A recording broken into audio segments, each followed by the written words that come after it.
Ofundisayo uVabakshini Maharaj.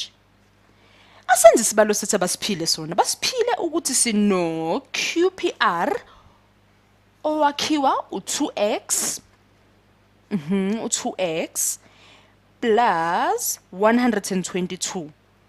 Baphinde basipha futhi bathi sino RPS owakhiwa u2x plus 22.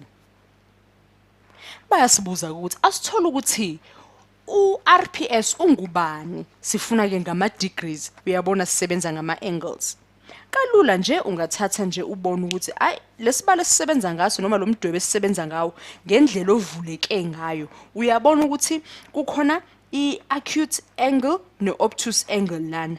Ongakusiza ukuthi uma besebenzisana uyabona ukuthi bazoba abantu ba180 degrees okukunikani, okukunika ukuthi i-supplementary angle.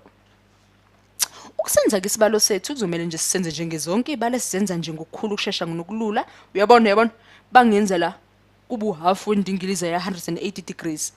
Asisithatha isibalo sethu ke sesiguqule ukuze sithole ux ukuthi ungubani. Sino 2x plus 22 sibe no 2x plus 22. 2x plus 122 plus 2x plus 22 ona kanjani omele usiphe u180 degrees. Uma sekunjalo ko x bethu basibehlanganisiwe basipha u4x. 122 bawuhlanganiswa no22 sipha ba usho kahle u144 base siba no 180. Sehlise u144 ngezansi ukuze siphumuze ux uzimele.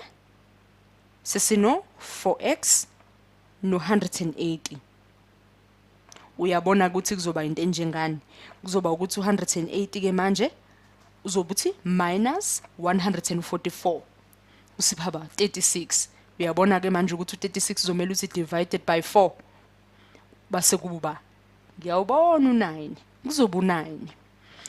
Base kunjalo ke siyawuthatha u9 wethu ke ngoba phela sisabantu abasezingeni eliphakeme phela lokusebenza ngale ibalo singawufaka la u9 wethu sithi 2 times 9 usipho 18 plus 22 40 ngakho impendulo yethu ye RPS u40 degrees.